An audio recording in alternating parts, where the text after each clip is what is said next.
Hi hello welcome to poster 16. నేను మీ మురళీరాపల్లి. TDP పార్టీని గురించి మనం మాట్లాడుకుంటే గత కొంతకాలంగా టీడీపీ పార్టీలో ఒక విష సంస్కృతి ఒకటేదో ముందుకు వెళ్తుంది. ఎందుకంటే నిజం చెప్పాలంటే చంద్రబాబు నాయుడు గారిని తీసుకున్న, లోకేష్ గారిని తీసుకున్నా కూడా ఎప్పుడు కూడా డ్రగ్స్‌కి నిర్మూలించాలి. డ్రగ్స్‌ని ఇంత రోజుల్లో తీసేస్తాం. డ్రగ్స్ అసలు చాలా బాధాకరం.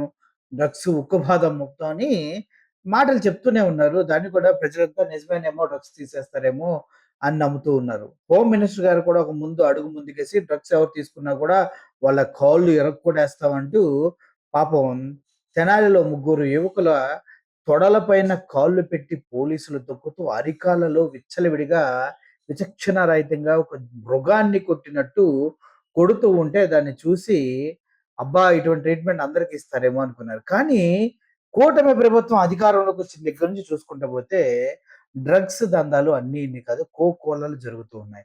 ఒకటి కాదు, 2 కాదు చెప్పుకుంటూ పోతే చాలా కథలే ఈ డ్రగ్స్ దందాలో ఉన్నాయి.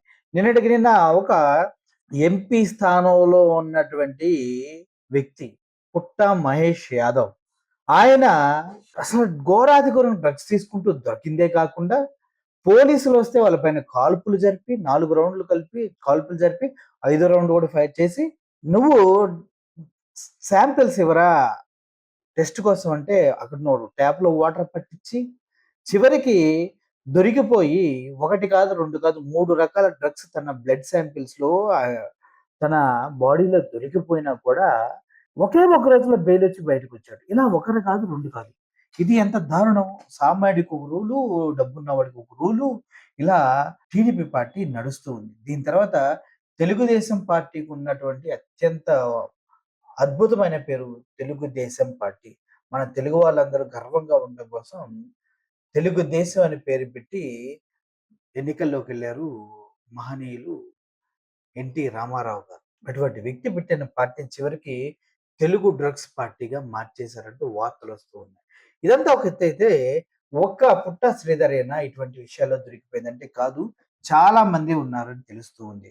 మాటలకేముంది 6 నెలల్లో అది చేస్తాం, సంవత్సరంలో ఇది పొడుస్తాం అంటూ కూటమి ప్రభుత్వం చాలా చెప్పింది. ఇప్పటివరకు చేసిందంటూ ఏదీ లేదనేది మాత్రం ప్రజల నుంచి వస్తున్నటువంటి స్పందన. నిజంగా చెప్పాలంటే డైరెక్ట్‌గానే మన షర్మిల గారు మీటింగ్ పెడితే చంద్రబాబు నాయుడు గారు ఏమి చేయట్లేదు. జగన్మోహన్ రెడ్డి ఉన్నప్పుడు అన్నీ వచ్చాయి. మరి మీరు దాని గురించి ఎందుకు మాట్లాడరంటూ మొహం మీదే చెప్పుతో కొట్టినట్టు ప్రజలంతా కూడా ప్రశ్నించడం జరిగింది. ఇయన్నీ పక్కన పెడితే ఒక్కదానికి కూడా సమాధానం ఉండదు. ఎందుకు ఆరోగ్యశ్రీ ఆగిపోయిందంటే సమాధానం ఉండదు. ఎందుకు 18 సంవత్సరాలు నిండిన ప్రతి ఆడపడుచుకు 1500 ఎందుకు ఇవ్వట్లేదంటే సమాధానం ఉండదు. ఎందుకు గవర్నమెంట్ స్కూల్‌లో పిల్లలు జాయిన్ అవ్వట్లేదంటే సమాధానం ఉండదు.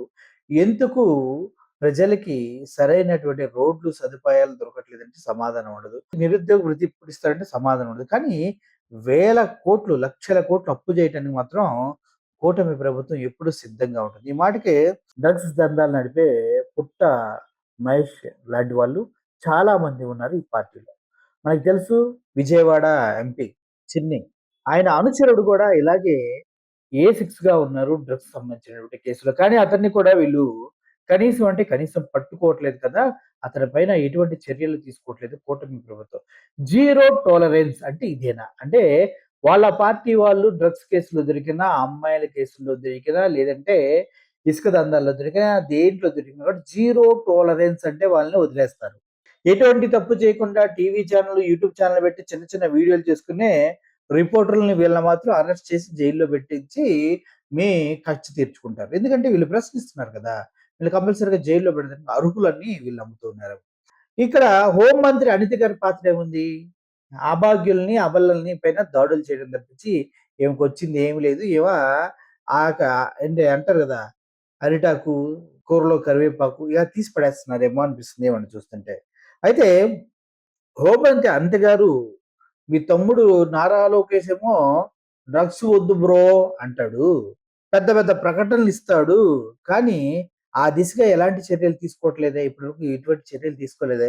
తెలంగాణలో అన్న ఈగిల్ టీమ్ అని ఒకటి పెట్టి డ్రగ్స్ ఎవరు వాడుతున్నా వాళ్ళ పైన దాడి చేసి మరీ పట్టుకొని ఏ స్థాయిలో ఉన్న పైలట్ రాహుల్ అయినా కూడా ఇక్కడ ఈ పుట్ట మహేష్ యాదవ్ అని ఇట్లాంటి పెద్ద పెద్ద పొజిషన్‌లో ఎవడున్నా కూడా వాడిని తీసుకెళ్ళి బొక్కలో ఏసి మక్కలు ఎరగొట్టడానికి సిద్ధపడుతూ ఉన్నారు. అయితే ఇటువంటి ఘటనలు ఆంధ్రప్రదేశ్‌లో ఎందుకు జరగవంటే అసలు దందాలు చేస్తుంది వీళ్ళట. ఎవరు అధికార పార్టీలో ఉన్న వాళ్ళు దందాలు చేస్తున్నారంట.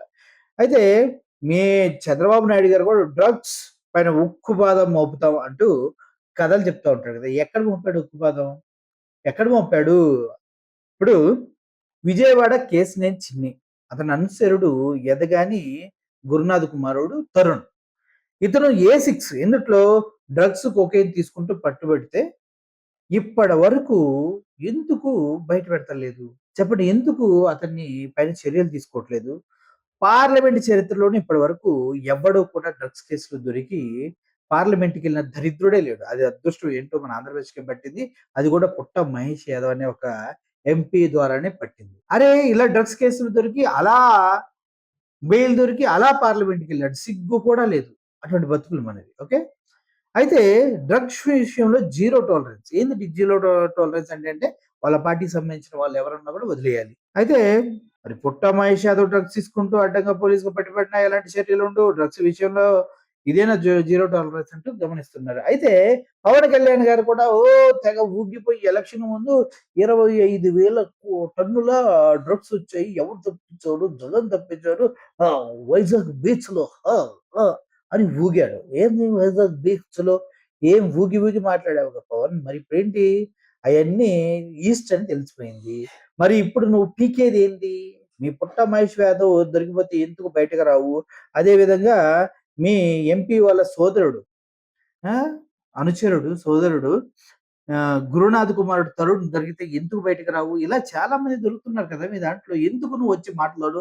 ఆ! చెప్పు. మేడ మీద చెయ్యేస్తే తొడగొట్టినట్టే అంటావు గదా! తొడగొట్టి మరి ముందుకు రావడం చేత కాదా? వెర్రి దద్దమ్మవా అని అడుగుతున్నారు ప్రజలు. సమాధానం ఏం చెప్దాం పవన్ కళ్యాణ్? అవును. మా హీరో ఎర్రి దద్దమ్మ. ఆయన కేవలం సినిమాలోనే విచ్చలవిడిగా వీరుల్లాగా డైలాగులు చెప్తాడు. రియాలిటీకొచ్చేసరికే పక్కలు తడుపుకుంటాడు. అసలు ఇట్లాంటి విషయాలు మాట్లాడడు. ప్యాకేజ్ కట్ అయిద్దని బాధపడతాడు అని అంటూ ఉన్నారు. దానికేం సమాధానం చెప్తావు?